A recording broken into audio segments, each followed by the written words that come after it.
Assalamualaikum warahmatullahi wabarakatuh. Selamat pagi para guru hebat yang ada di Indonesia. Hari ini kami akan melakukan wawancara dalam pengambilan keputusan berbasis nilai-nilai kebajikan seorang pemimpin. Tapi sebelumnya perkenalkan, saya Mami Laidia, CGP Angkatan 9 kelas 043A.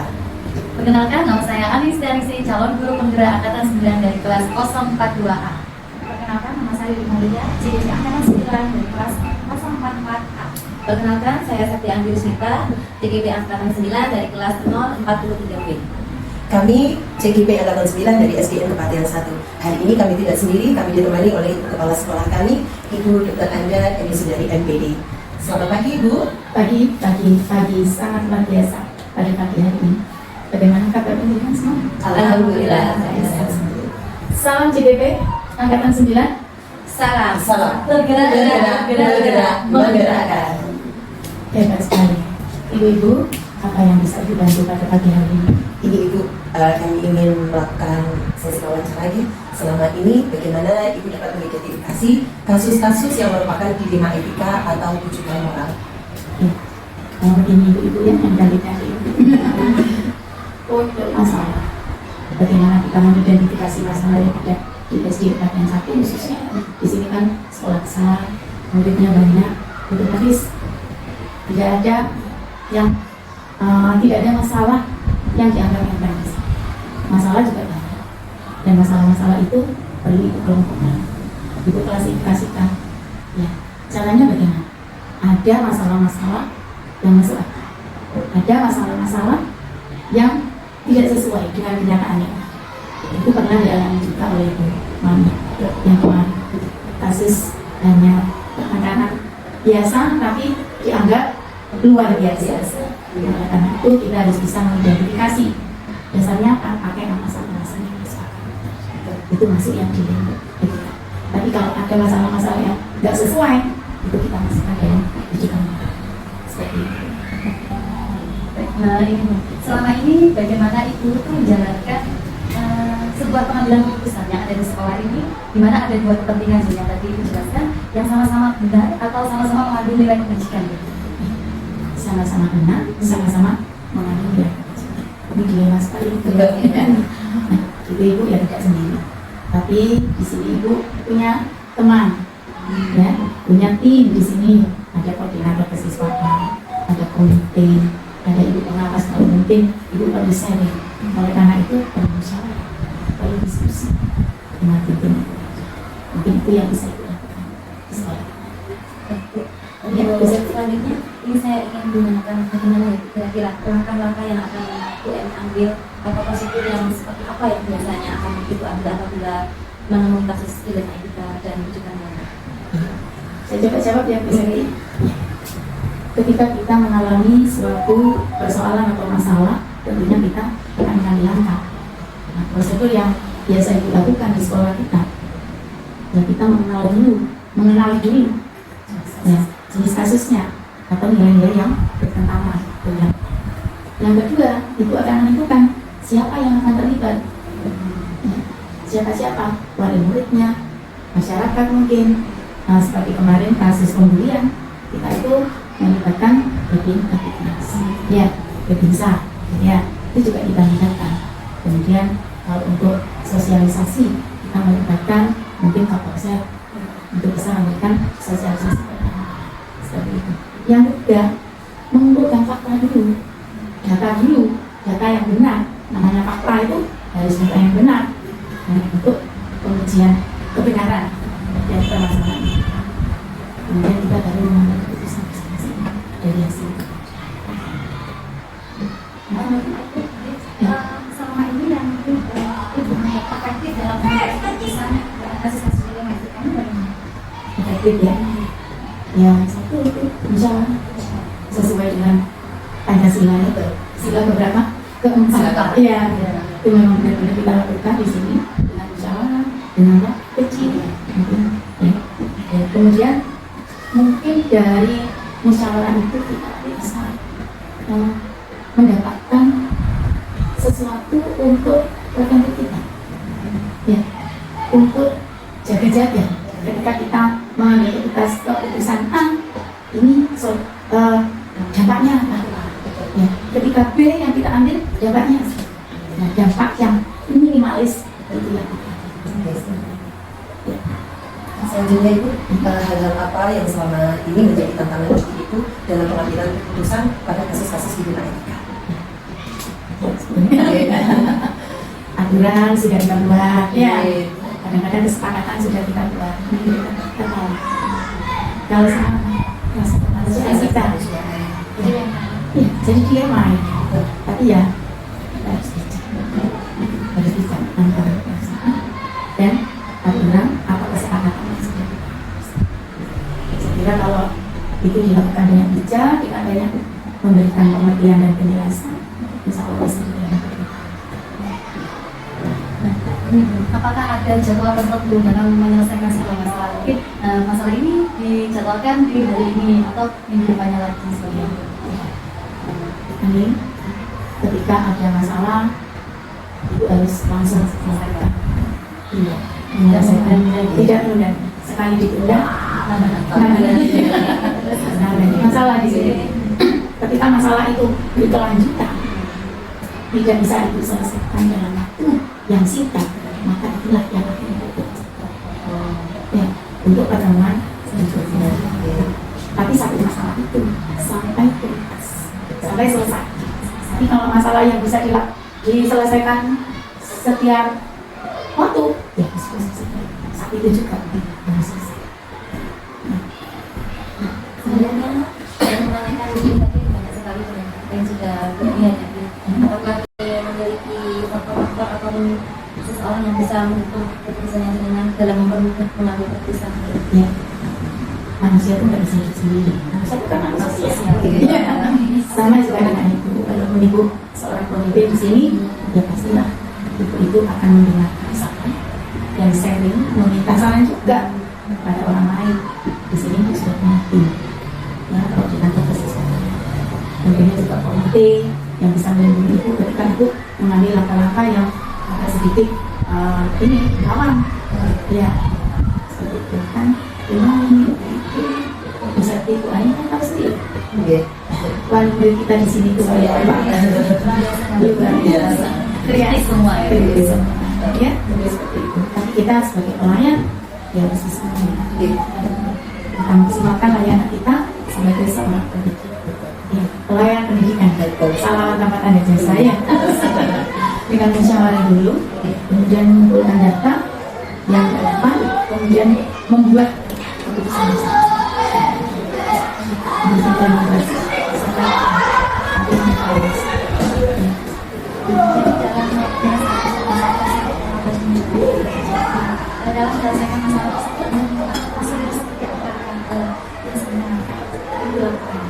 ini iya, nyambung ya.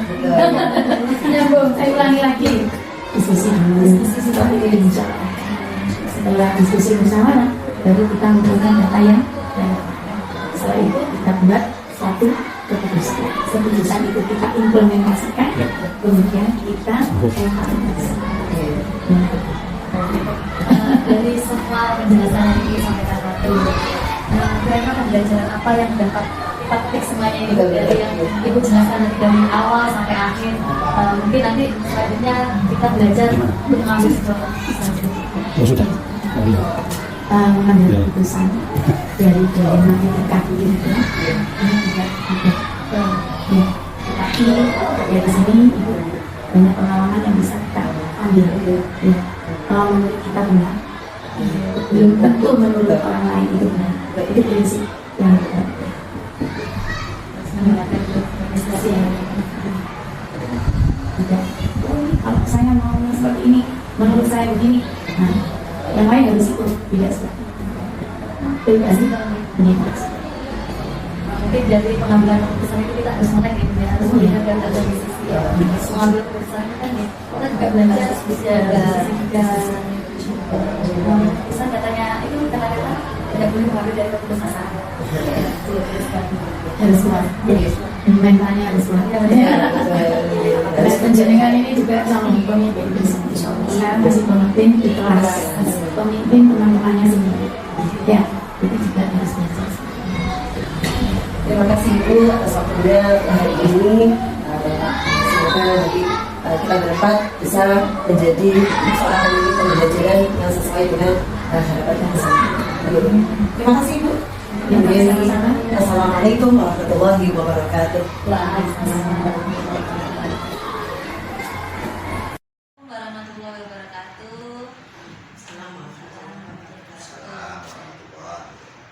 Selamat pagi guru-guru hebat. Nah, dalam kesempatan kali ini perkenalkan saya Septi Anggi Rusnita, calon guru penggerak angkatan 9 dari kelas 043B. Saya Mami Lailia, calon guru penggerak angkatan 9 dari kelas 043A. Perkenalkan saya Anis Tianisi, calon guru penggerak angkatan 9 dari kelas 042A. Dalam kesempatan kali ini kami akan melakukan sesi wawancara dengan Bapak Eko sebagai Kepala Sekolah dari SDN Jember. Untuk ini Bapak, Assalamualaikum warahmatullahi wabarakatuh. Pak. Monggo Bu Mami. Ini Bapak, punten kami mohon waktu sebentar. Hari ini kita akan melakukan wawancara terkait pengambilan keputusan yang berbasis nilai-nilai kebajikan. Bapak, selama ini bagaimana Bapak dapat mengidentifikasi kasus-kasus yang merupakan dilema etika atau rujukan moral? Terima kasih Ibu semuanya, calon cukup hebat. Memang sebagai pemimpin, apalagi seorang kepala sekolah membawahi beberapa anak buah ya, tentunya memiliki problematika yang bermacam-macam terkait kedinasan, kadang terkait dengan masalah pribadi, banyak sekali yang harus kita pertimbangkan gitu ya. Jadi kita tidak bisa memberikan keputusan itu menyamaratakan kepada semua GTK yang ada di sekolah. Jadi tentunya kita harus pahami dulu permasalahannya apa, bagaimana mengambil keputusan, dan harus hati-hati karena terkadang yang kita hadapi itu lebih senior daripada kita. Sehingga ada, kalau dalam bahasa Jawa itu ada undang-undangnya, bagaimana kita harus santun dalam menyampaikan teguran atau memberikan masukan, jadi biar diterima oleh mereka. Terkadang ada guru yang lebih junior tapi mereka memiliki keahlian yang lebih, merasa pintar gitu ya, kadang seperti itu. Kita harus paham bagaimana kita itu berbicara dengan orang yang ini, dengan yang satunya, itu harus ada teknik lah, ada strategi seperti itu. Selama ini Bapak, bagaimana Bapak ini menjalankan pengambilan sebuah keputusan? Nah, di mana itu artinya ada dua kasus, sama-sama benar dan sama-sama mengambil nilai-nilai kebajikan yang sama.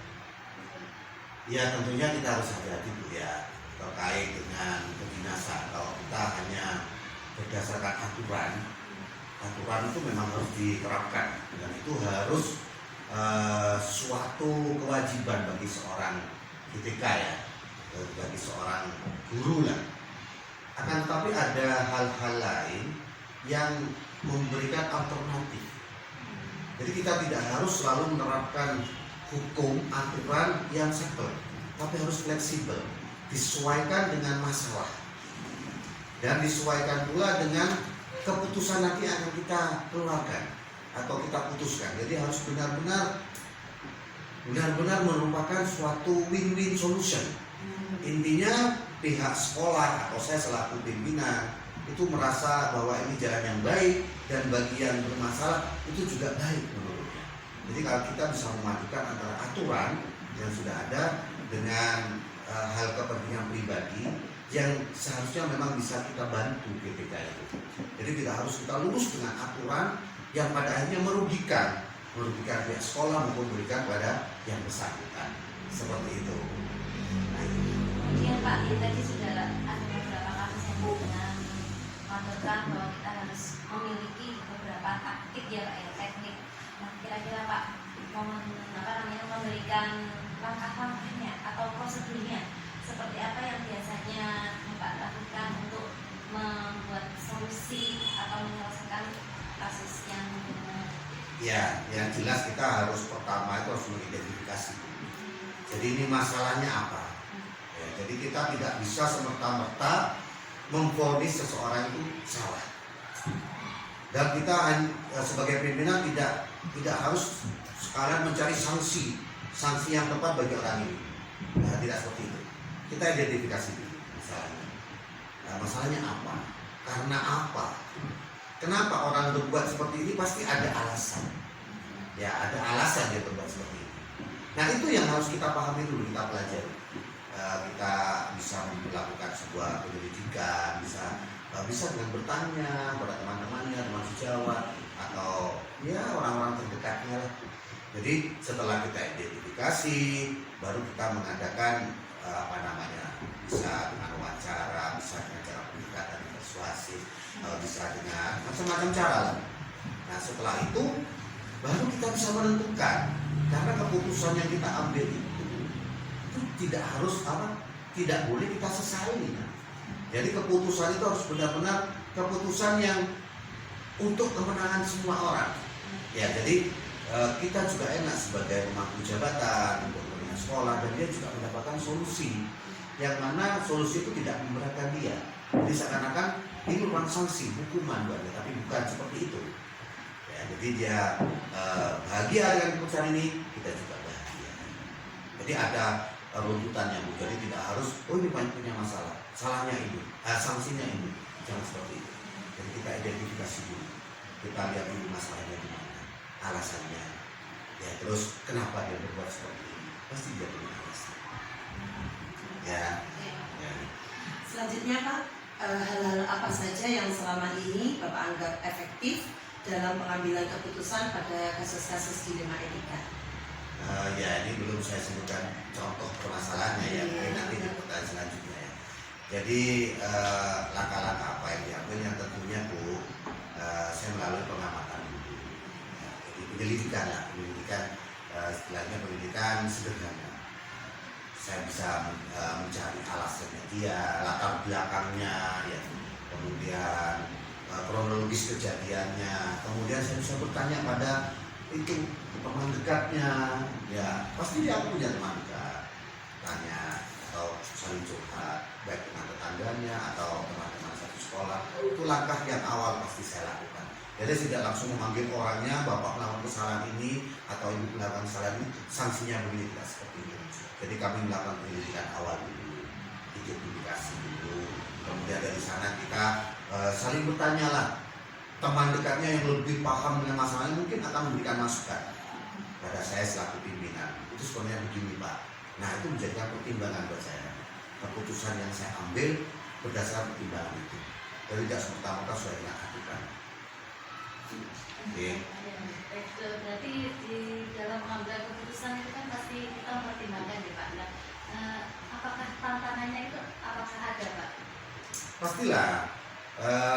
Begini ya, tantangan itu yang pertama nih, sebagai pimpinan itu tidak boleh menganak emaskan seseorang, dan semua kita memandangnya itu sama, baik yang junior maupun yang senior, baik yang non ASN maupun yang PNS. Jadi semua sama.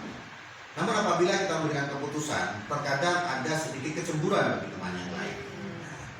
Nah, ini sebuah tantangan pertama. Dan bagaimana kita menyikapi?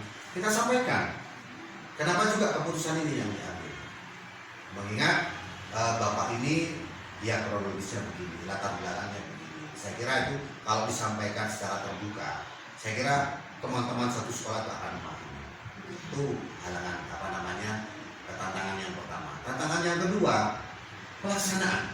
Jadi ketika sudah diputuskan, ya, terkadang yang sudah kita putuskan keputusan itu kepada yang bersangkutan, justru mereka akan malas untuk melakukan. Nah ini ya, mereka memiliki masih berat hati untuk menindaklanjuti apa dari keputusan yang sudah kita ambil.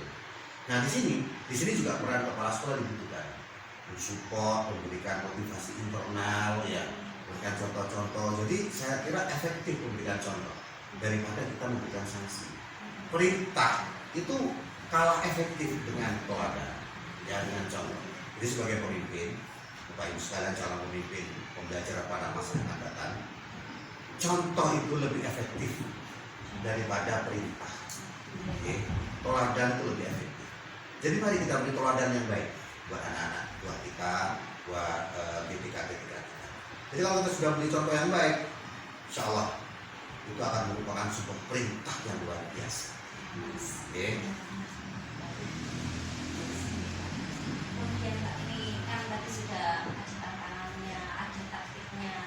Menurutnya itu dengan berarti dalam sisi yang lebih inklusif lagi atau yang lebih spesifik lagi, berarti menjadi seorang pemimpin itu kita harus memiliki kesimpulan dalam mengambil keputusan itu yang bagaimana?